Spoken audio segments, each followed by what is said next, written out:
A paz do Senhor a todos os irmãos, aqui é o irmão Xavier do Projeto Vida. Estamos lendo a Bíblia, a Palavra de Deus. Vamos ler hoje o livro de 2 Crônicas, capítulo 8. Nós já vimos no capítulo 7 que Deus novamente apareceu para Salomão, em resposta à sua oração que ele fez diante do templo que foi inaugurado. E Deus disse que ele guardaria a sua aliança, se o povo guardasse a aliança para com Deus. E que ele derramaria bênçãos sem medida sobre o povo, se eles andassem na presença de Deus. Mas se eles se afastassem e fossem seguir outros deuses, tudo que ele falou que ele ia fazer de bem, ele iria fazer de mal ao povo. Inclusive a destruição do país, da cidade de Jerusalém e do templo que Salomão havia construído para colocar a arca de Deus. Felizmente, o povo andou no caminho do Senhor por um tempo e depois se afastou. E infelizmente isso aconteceu por meio do próprio Salomão que fez o templo. Porque no final da sua vida ele se tornou uma pessoa idólatra e a ira de Deus se acendeu contra o povo de Israel e nas gerações futuras o povo foi levado para a Babilônia. Mas vamos ver aqui, após a inauguração do templo, quais foram os atos de Salomão. 2 Crônicas, capítulo 8, versículo 1.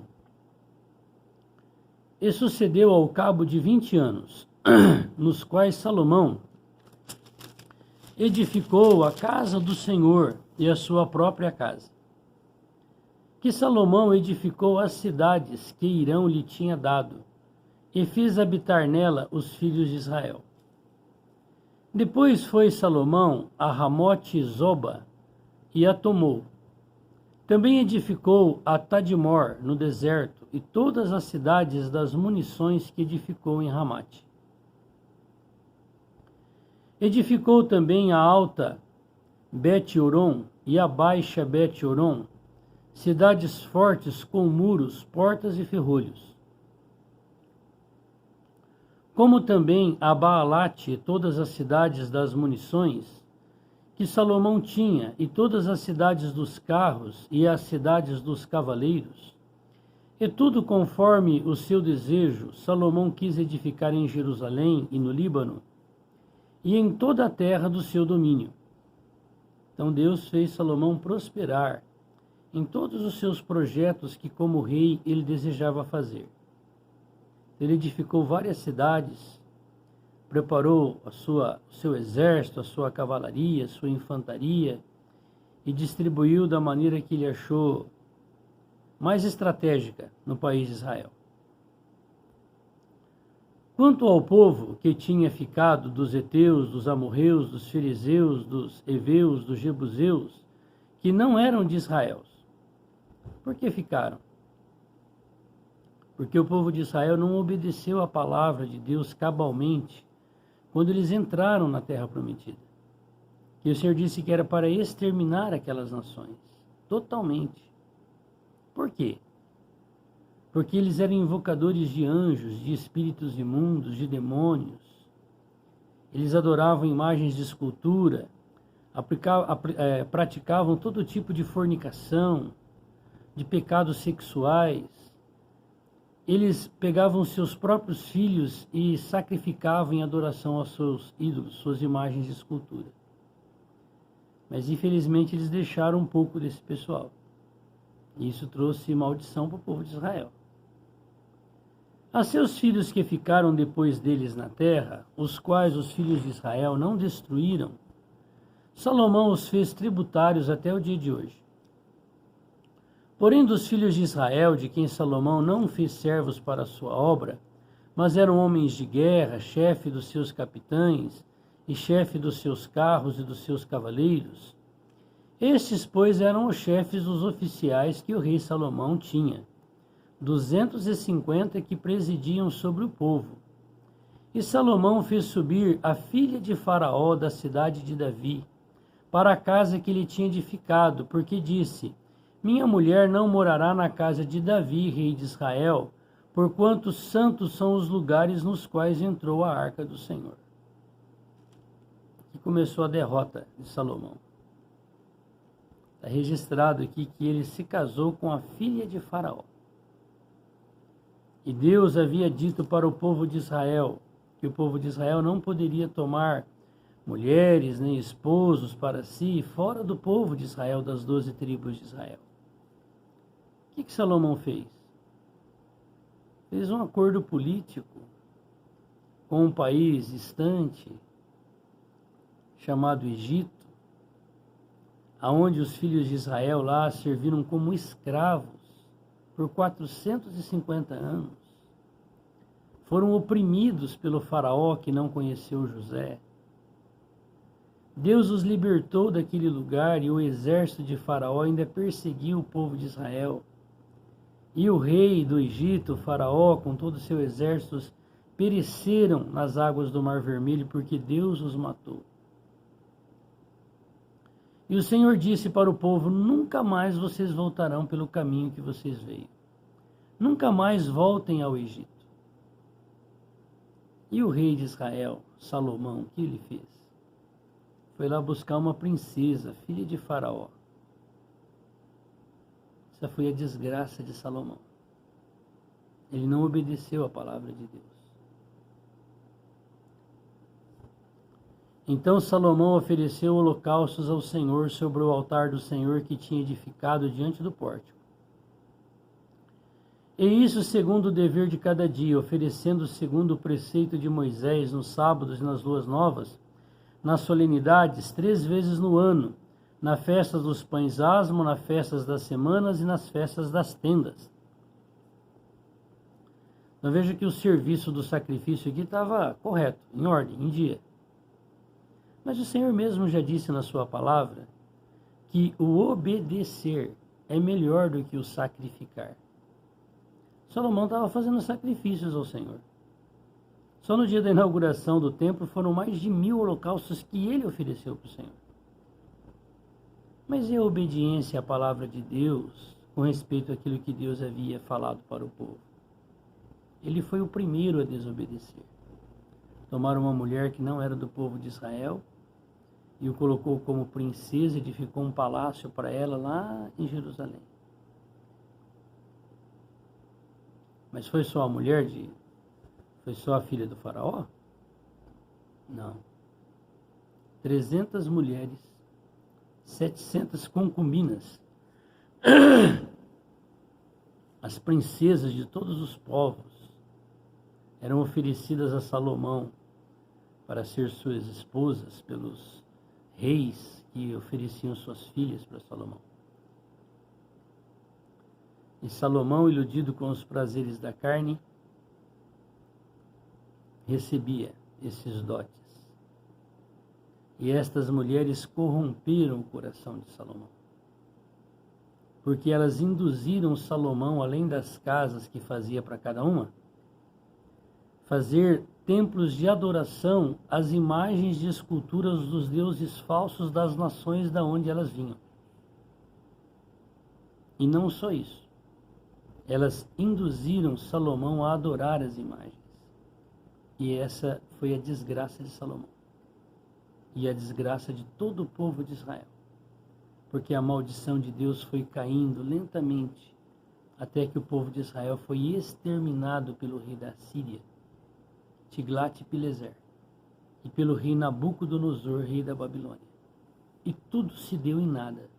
Esse templo, esse palácio de Deus, todo o ouro, todo o bronze, toda a prata foi levado pelos reis das nações. E como o Senhor tinha dito, Jerusalém se tornou um motivo de assobio, de zombaria, de graça entre os povos. Não é essa a cidade de Deus? Por que Deus ficou bravo com o povo e acabou com eles? Deus já havia dito que isso iria acontecer. Amém. Vamos lá. Também conforme a ordem de Davi, seu pai, ordenou as turmas dos sacerdotes nos seus ministérios, como também as dos levitas acerca de seus cargos para louvarem a Deus e ministrarem mediante os sacerdotes, segundo o que estava ordenado para cada dia, e os porteiros pelas suas turmas, e cada porta, porque tal era o mandado de Davi, homem de Deus. E não se desviaram do mandado do rei os sacerdotes e levitas, em negócio nenhum, nem acerca dos tesouros. Assim se preparou toda a obra de Salomão, desde o dia da fundação da casa do Senhor, até se acabar, e assim se aperfeiçoou a casa do Senhor.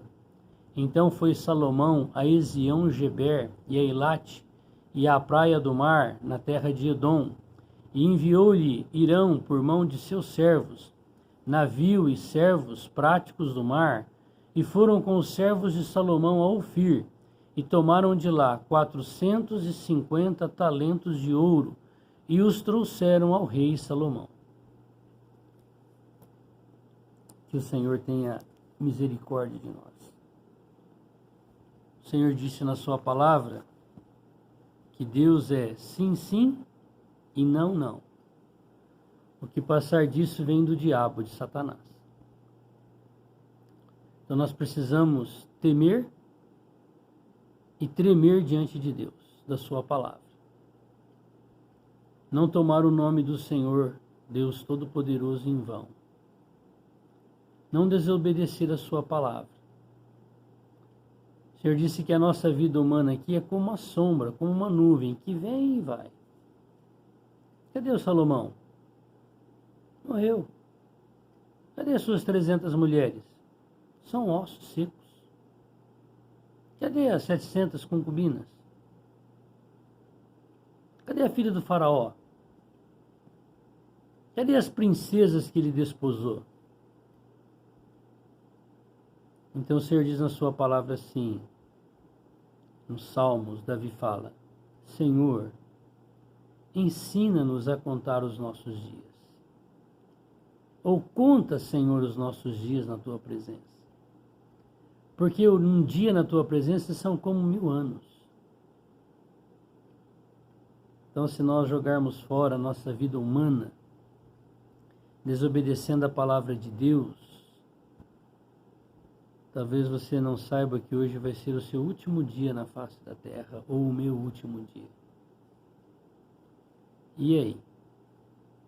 As coisas terrenais, o conhecimento intelectual, as faculdades, os PhDs, os acadêmicos, os bem-sucedidos, os mercadores, os industriais, os homens de negócio. Qual foi o nosso fim? Passou como uma nuvem.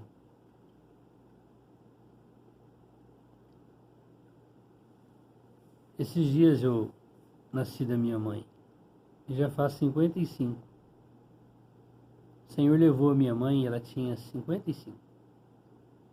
Então, se eu achar graça diante de Deus, eu vou passar dos 55. Mas se Deus falar assim, não, você vai viver só o que a sua mãe viveu, hoje é o meu último ano de vida, não sei, a qualquer momento eu já estou partindo. Meu pai viveu 70 anos, 71 anos. Opa, se for com meu pai ainda deve faltar uns 15. Você sabe quanto tempo você tem? E se você já tiver 70? Está mais perto, né? Que o Senhor possa nos dar graça para cada dia da nossa vida nós irmos diante do Senhor e viver para Ele. Para que Ele possa nos receber nos tabernáculos eternos, como alguém que valeu a pena ter abençoado nessa terra e que fez alguma coisa para o seu reino, como Davi o fez. Não vamos ser aqueles que fazem sacrifícios, fazem votos, andam descalços, sobem escadarias de joelhos, sangrando. Deus não se agrada disso, não. O obedecer é melhor que o sacrifício. Como que eu vou obedecer? Palavra de Deus. Quando nós lemos a Bíblia, ouvimos a Bíblia, nós sabemos exatamente o que Deus aprova e o que Ele desaprova. E você e eu escolhemos o caminho que nós queremos tomar. Vamos tomar o caminho da bênção? Senhor Deus Todo-Poderoso, aqui estamos nós, Senhor, na Tua face, diante da Tua palavra, te pedindo que o Senhor nos dê um coração reto, um espírito reto, coração puro, porque Satanás, o Teu inimigo, estragou toda a humanidade, e a natureza dele, Senhor, ainda age no nosso corpo, na nossa mente. Obrigado, Senhor, porque o Senhor entrou em nós e o Senhor pode subjugar esse poder do inferno na nossa vida. E o Senhor pode transformar toda a morte no nosso interior em vida, todas as trevas em luz. E nós te pedimos que o Senhor faça isso na nossa vida. Obrigado, Senhor, pelos teus servos que ficaram registrados na tua palavra. Todo o bem e todo o mal que cada um fez. Para que nós, Senhor, diante do Senhor naquele dia, não venhamos a dizer diante de Ti que nós não sabíamos da Sua justiça. Então, Senhor, só o Senhor pode nos justificar. E nessa manhã nós pedimos a Tua bênção, a Tua alegria, a Tua cura, a Tua revelação, Senhor, a revelação da Tua palavra para nós. Nos dá um coração de fazermos a Sua vontade nessa terra. Hoje o Senhor também está edificando esse templo. Não esse templo físico de pedras, mas o Senhor está edificando todos os seus filhos. Nos ensina, Senhor, o que é que nós devemos fazer no meio do teu povo. É isso que nós te pedimos. Amém. Que o Senhor te abençoe ricamente. Que todos os dias você vá diante de Deus e se curve diante dele e o adore. Que você peça para ele te mostrar se há algum tipo de idolatria em você. E você se desfaça daquilo imediatamente. Não dê para ninguém a idolatria. Não prestou para você, não presta para ninguém. Extermina, destrói. E coloca Deus como Deus na sua vida. Um Deus espiritual, um Deus que é espírito, vivo e real. Que fala, que ouve, que anda, que é apalpável. Pede para ele aparecer para você, falar com você. Ele vai aparecer, vai conversar com você, você vai vê-lo, você vai ouvi-lo, você vai apalpá-lo. Que Deus te abençoe. Louvado seja Deus. Amém.